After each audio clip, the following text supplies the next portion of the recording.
চিনেবাদাম আর পোস্ত দিয়ে তৈরি করব পেঁপের তরকারি। এর জন্য চিনেবাদামটা একটু গরম জলে ভিজিয়ে রাখলাম খোসাগুলো ছাড়াতে সুবিধা হবে বলে।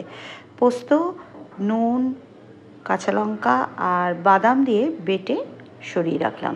পেঁপে এবার টুকরো করে নেব, তার জন্য খোসা ছাড়িয়ে টুকরো করে রাখলাম। কড়াইতে দিয়ে দিলাম 5 ফোড়ন আর শুকনো লঙ্কা। ফোড়নের সুগন্ধ বেরোলে এতে দিয়ে দিলাম পেঁপের টুকরোগুলো।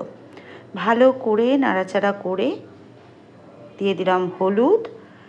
চাপা দিয়ে কিছুক্ষণ রেখে পেঁপের থেকে যখন নিচে থেকে জল বেরিয়ে কিছুটা পেঁপেটা সেদ্ধ হয়ে যাবে, তখন এতে দিয়ে দিলাম বেটে রাখা পোস্তটা আর সামান্য মশলার জল।